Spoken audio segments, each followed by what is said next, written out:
Hello everyone. In this video we will discuss about the form of the Hermite differential equation and its corresponding solution.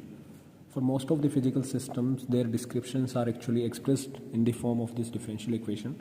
So that's why the solution of this particular differential equations becomes a major part of our interest. So we will start with the form of differential equation, and that is as d square y by dx square minus 2x dy by dx plus 2ny equals to 0.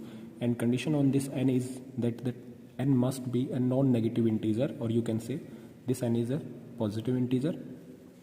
So from this particular differential equation we can actually have our px and qx. So px will be, this is the px, that is the coefficient of dy by dx term, so it is minus 2x, and qx is actually 2n. So we can clearly see that x equals to 0. Both px and qx will be actually finite, so we can say that x equals to 0 is nothing but it is an ordinary point for this particular differential equation. So we can use the series solution approach, or we can use the Frobenius method to find the series solution of this differential equation. So the assumed solution by using Frobenius technique can be written as y equals to summation over k going from 0 to infinity a k x raised to power m minus k, with the initial assumptions that a naught must be non-zero. Clear? We can also have the solution in terms of ascending power of x, but the solution in descending power of x is actually more convenient. We can either use the ascending powers or we can use the descending powers. So here we had considered the descending powers of x. So by considering y as this, we can easily find y prime and y double prime. So y prime will be summation over k going from 0 to infinity, it is a k m minus k x raised to power m minus k minus 1, and similarly y double prime is actually summation over k running from 0 to infinity a k m minus k minus 1 into x raised to power m minus k minus 2. Clear? So now we have the value of y prime and y double prime. In next step we will put the value of y prime and y double prime in our given differential equation, that is this one, equation first. So let's just put the value of y prime and y double prime. So we have summation over k going from 0 to infinity a k m minus k minus 1 into x raised to power m minus k minus 2, and the next term is minus 2x dy by dx. So this term is actually multiplied with minus 2x, so minus twice of a k m minus k, as this is multiplied with x, so it becomes x raised to power m minus k plus 2ny. So y is this, so 2ny will be 2n a k x raised to power m minus k equals to 0. So in next step I can combine this second and third term. So this will be the first term as it is. Now for second term I can take minus 2ak common, so that will be m minus k. By taking minus common, so it will be minus of n into x raised to power m minus k equals to 0. So I had named this as equation third. Clear? So this equation third, this is actually a polynomial in x. We can clearly see this is a polynomial in x, and on right hand side there is 0. So to satisfy this equality, what we have to do, we simply have to equate the coefficient of different powers of x to the 0. Only then this equality can be satisfied. So this is our next step. Next step, we had considered the coefficient. So look at this equation third. So as the solution is considered in the descending power, so we will start with our highest power of x, and you can see by looking at this equation third, when k is 0, this term corresponds to x raised to power m minus 2, and when k is 0, this term corresponds to x raised to power m. So obviously this power is highest as compared to this one. So when the solution is expressed in terms of descending series, we will consider, or we will start with the highest power of x, and when the solution is considered in terms of ascending power of x, then we will start with the least power of x. So here we will start with the highest power, and highest power corresponds to x raised to power m, and that is obtained by putting k equals to 0, and only this term contributes, because this one corresponds to x raised to power m minus 2, which is relatively lower as compared to this term. Clear? So next step, the coefficient of highest power of x, that is highest power is x raised to power m, and that is minus of 2 a naught m minus n equals to 0, or you can write this as a naught into m minus n equals to 0. So clearly a naught can't be 0, because earlier we had discussed that a naught must be non-zero. So the only possibility remaining is m equals to n, and this is our initial equation. So from the initial equations we are getting root as m equals to n. So name this as equation 4th. Clear? So this is the highest power, that is x raised to power m. The next highest power will be x raised to power m minus 1. And how we can get this term or this power? For this, again look at this equation 3rd. Putting k equals to 1, this term corresponds to now x raised to power m minus 3, but this term corresponds to x raised to power m minus 1 when k is 1. So the second highest power is actually x raised to power m minus 1. So we'll have to put k equals to 1 in this equation, in this second term only. So the resulting term will become like this: minus 2a1 m minus 1 minus n equals to 0. Clear? So this can be written as twice of a1 m minus 1 minus n equals to 0. So look at this, there are two possibilities: either this thing can be 0 or this thing can be 0. But in the earlier equation we had find the value of m, and m is nothing but it is n. So if I consider m equals to n here, then this term cannot be 0, because when you will put m equals to n, so this is n minus 1 minus n equals to 0. So what can I say? This term is not equal to 0 for m equals to n. So only possibility that is coming out is that this a1 must be 0. So that's why I had written as a1 is 0, and that is our equation 5th. Clear? So now we have the root of initial equation, and we have the value of one of the coefficient, that is a1, and which is nothing but it is 0. Clear? So again rewrite the equation 3rd. The equation 3rd is like this: summation over k going from 0 to infinity ak m minus k minus 1 x raised to power m minus k minus 2, and minus of summation over k starting from 0 to infinity twice of ak m minus k minus n into x raised to power m minus k equals to 0. So now I can write this term in terms of x raised to power m minus k. Basically we have to shift the summation index, or we have to change the index of this term, so that this entire equation, that is equation 3rd, it can be expressed or it can be written in terms of x raised to power m minus k. The last term is already in terms of x raised to power m minus k. So to write this as x raised to power m minus k, we have to shift the summation index, or we can say we have to shift k by k minus 2. So in the first term, if I shift k by k minus 2, then the summation will start from 2. Earlier it is starting from 0, but now it will start from k equals to 2 to infinity, and by shifting k to k minus 2, this coefficient will become ak minus 2, and this will become m minus k minus of 2, so this minus will make it plus m minus k plus 2, and similarly next term is m minus k minus 1, so it will be m minus k plus 1 x raised to power m minus k, and the last term as it is, that is minus of twice of ak m minus k minus n into x raised to power m minus k equals to 0. Clear? So this is our equation 6th. So now we can see the both terms are actually expressed in terms of x raised to power m minus k. Look at these terms. This is also in terms of x raised to power m minus k. This is also in terms of x raised to power m minus k. So if I equate the general coefficient for the power x raised to power m minus k, what will I have? I have simply ak minus 2, m minus k plus 2, m minus k plus 1, and from here it will be minus of twice ak m minus k minus n equals to 0. Clear? So this relation is actually obtained by equating to 0 the coefficient of any general power, that is x raised to power m minus k. Clear? So this equation or this expression can be written like this. It will be ak minus 2 m minus k plus 2 m minus k plus 1 equals to twice of ak m minus k minus n. So from here I can get the value of ak, and ak is m minus k plus 2 m minus k plus 1 divided by twice of m minus k minus n into ak minus 2.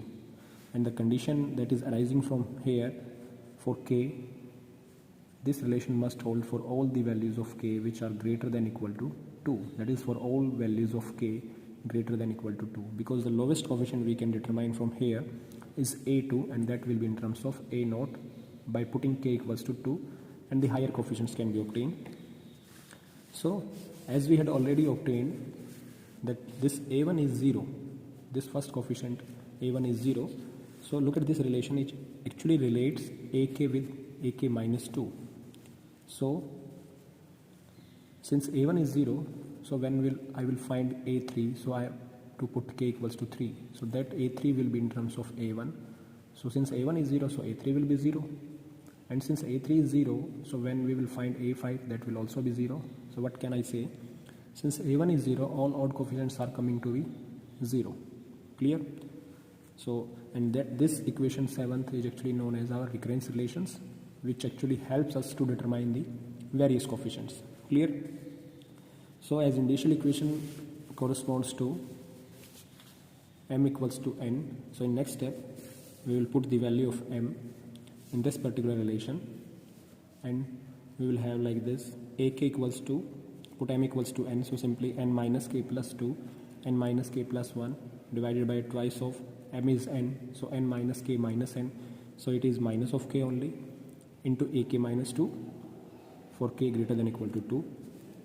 So I can rearrange this as ak equals to minus of n minus k plus 2, n minus k plus 1 divided by 2k into ak minus 2 for all values of k which are greater than equal to 2. Clear? So next step, we will put the values of k as 2, 3, 4, 5, and we will determine the value of next coefficient, that is a2, a4, a6. Since a3, a5, a7's all odd coefficients are 0, so there is no need to put actually k equals to 3, k equals to 5, because all these will be corresponds to these coefficients which already determined to be 0. So first we will put k equals to 2. So after putting k equals to 2, we will have the value of a2, and a2 is, put k equals to 2 here, so it will be minus, k is 2, so it is simply n, and from here it will be n minus 1 divided by 2k, so it is 2 into 2, that is a naught. Clear? So now we will put k equals to 4, so we will have a4, and a4 is minus of n minus 2, n minus 3, 2 into k, so it is 2 into 4 into a2. Since a2 is already known in terms of a naught, so we can put the value of a2 here. So this a4 will become n, n minus 1, n minus 2, n minus 3 divided by, there is 2 raised to power 2, and this is 4. So this can be combined to write 2 raised to power 4 into 2 factorial into a naught. Clear? So on this similar pattern, we can find the value of a6 by putting k equals to 6 in this recurrence relation, and that will be like this: minus of n into n minus 1, n minus 2, n minus 3, n minus 4, n minus 5 divided by 2 raised to power 6 into 3 factorial into a naught. Clear? So there is a pattern, we can clearly see a2 is this, a4 is this, a6 is this. So I can write the general coefficient a2k, and a2k will be, as these terms are coming with alternate plus minus sign, the first term is minus, second one is plus, third one is again minus, so I can write this as minus 1 raised to power k, n into n minus 1, n minus 2 up to n minus 2k plus 1. Look at these terms. For a2 it is n, n minus 1, for a4 it is n, n minus 1, n minus 2, n minus 3. So for a2k it will be n, n minus 1, n minus 2 up to n minus 2k plus 1. Clear? Divided by 2 raised to power 2k into k factorial into a naught. Clear? So that is the value of a2k. So in next step, I can again rearrange or reshuffle this term as a2k, and a2k is this one. a2k is minus 1 raised to power k, n into n minus 1, n minus 2 up to n minus 2k plus 1 divided by 2 raised to power 2k into k factorial. So next step, I had multiplied and divided this equation by n minus 2k factorial. That is, the value of a2k is multiplied and divided by the term n minus 2k factorial. So look at on the numerator side it will be n minus 1, n minus 2 up to n minus 2k plus 1, and then it is n minus 2k factorial. So this entire term can be replaced by a single term, that is n factorial, and the rest terms are same. So a to k will be minus 1 raised to power k n factorial over 2 raised to power 2k k factorial n minus 2k factorial into a naught. We had named this as equation 9th. So to have the solution of this differential equation in terms of Hermite polynomial, we will use the value of a naught as 2 raised to power n. So just put a naught equals to 2 raised to power n. So a to k will be minus 1 raised to power k n factorial 2 raised to power n divided by 2 raised to power 2k into k factorial n minus 2k factorial. So it is 2 raised to power n, it is 2 raised to power 2k, so both can be combined to write 2 raised to power n minus 2k. Clear? As we had already considered that these a1, a3, a5 odd coefficients are coming to the 0. So the earlier assumed solution, which is of this form, it can be actually replaced or represented in terms of a to k coefficients in place of ak coefficients, so that we can get only the contribution from the even coefficients, because odd coefficients are coming out to be 0. So the assumed solution, that is summation over k starting from 0 to infinity ak x raised to power m minus k, it can be replaced or it can be represented as summation over k starting from 0 to infinity a 2k into x raised to power m minus k. So m is n, so it is x raised to power n minus 2k. So now when we will put k equals to 0, we will get a2. When we will put k equals to 1, we get a2, next a4, a6. So we are getting only the even coefficients, as odd coefficients are 0. So that's why this replacement is performed. Clear? In next step, we will use this value of a to k in our assumed solution. So the form of the solution becomes like this: y equals to summation over k starting from 0 to infinity. It is minus 1 raised to power k n factorial k factorial n minus 2k factorial, and since this is 2 raised to power n minus 2k and it is x raised to power n minus 2k, so both can be combined to write 2x raised to power n minus 2k. Clear? So that is the form of our assumed solution after putting the value of a to k. So now look at these terms. This term is okay, minus 1 raised to power k n factorial k factorial, there is no problem with these terms. But look at this term n minus 2k factorial. Since summation is on k and it's starting from 0 to infinity, so there will be an instant when this k is actually exceed this n value. So for that case, this term inside the bracket will become negative, and the factorial for the negative arguments is not defined. So to remove or to eliminate this situation, we have to stop this summation index. And how we can do this?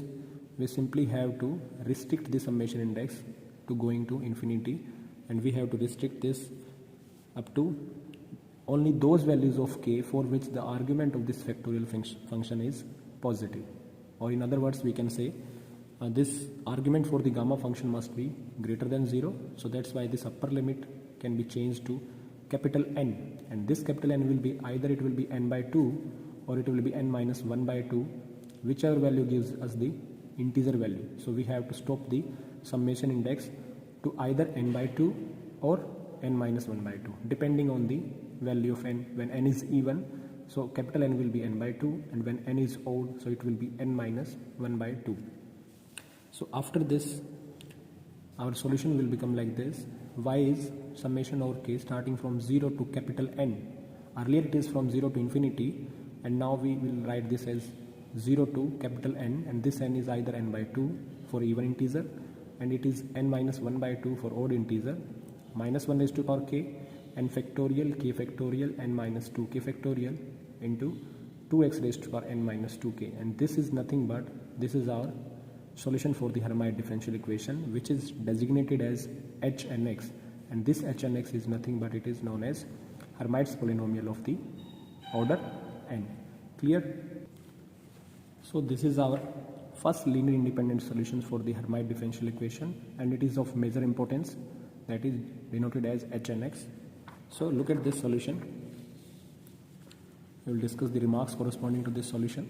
So Hn(x) is of this form: minus 1 raised to power k factorial n minus 2k factorial and 2x raised to power n minus 2k, and this summation will take the upper value as n by 2 or n minus 1 by 2. So we'll start with n equals to 0. So when n is 0, so this can be considered as an even integer, so the summation will restrict up to 0. So there is only one term, and for n0 and k0, this contribution from these coefficients will be 1, and 2x raised to power n minus 2k. So n is 0, k is 0, so it is this entire thing raised to power 0, and it is 1. So this is the value of h naught x, and h naught x is nothing but it is simply 1. Clear? Now for n equals to 1, now the summation will have the upper index as n minus 1 by 2, so n is 1, so it will be 0. Again there is only one term corresponding to h1x, and now n is 1, k is 0, so put k equals to 0 and n equals to 1. So this is 1, this is 1 factorial, and this is 0 factorial, this is 1, this will also give you 1, and this is 2x raised to power n minus 2k. So n is 1, k is 0, so we'll have h1x as 2x. Clear? Similarly, to find h2x, we have to put n equals to 2. So when n is 2, the summation will have value k equals to 0 and n by 2, so it is 1. So there are two terms, one corresponds to k equals to 0 and other corresponds to k equals to 1. So h2x will be this. So put n equals to 2 factorial, k factorial, 2 minus 2k factorial, 2x raised to power 2 minus 2k. So when k is 0, so this will be 1, and from here we get 2x square, so it is 4x square, and when k is 1, so we will get 4x square minus 2. So that is the value of h2x, that is Hermite polynomial of second order. Clear? So similarly we can obtain the h3x, h4x, h5x, h6 and so on with the help of this solution, that is the expression for Hn(x).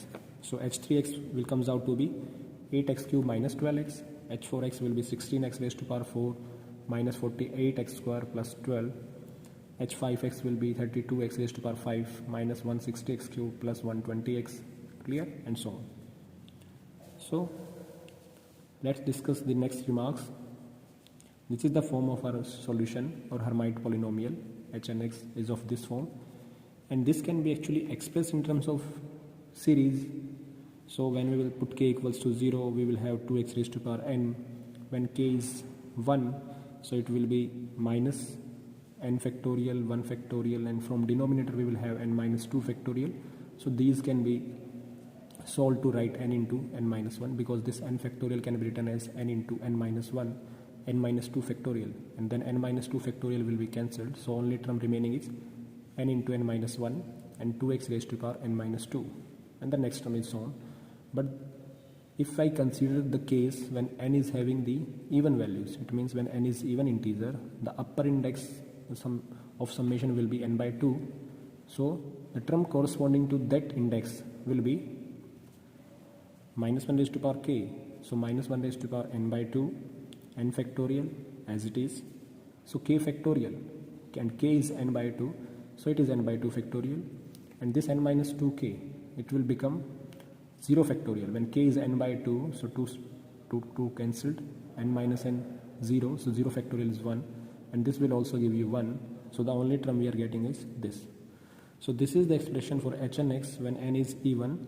So if I find Hn naught, it means that is value of Hn(x) at x equals to 0, then all these terms contains x. So after putting x equals to 0, these terms will be 0. The only non-zero term will be this. So I can write Hn naught as minus 1 raised to power n by 2 n factorial divided by n by 2 factorial, but this result holds only for the even integer value of n. Clear? Similarly, when n is odd, in that case the last index or last term for this summation will corresponds to capital N equals to or k equals to n minus 1 by 2. So for that term, the last term will be when k is n minus 1 by 2, so it will be minus 1 raised to power n minus 1 by 2 n factorial n minus 1 by 2 factorial. But now we are getting the term with the multiple of x, that is 2x raised to power 1.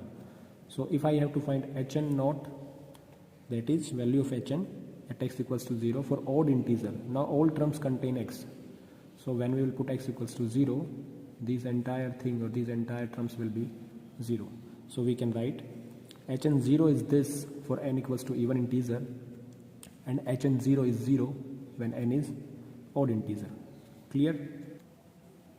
So now h0x is 1, h1x is 2x, h2x is this 4x square minus 2, h3x is 8x cube minus 12x. So if I have a look on h0x, h2x, h4x, so actually all these functions are even functions, because when I replace x by minus x, there is no change in this h2x, there is no change in this h4x or in h6x.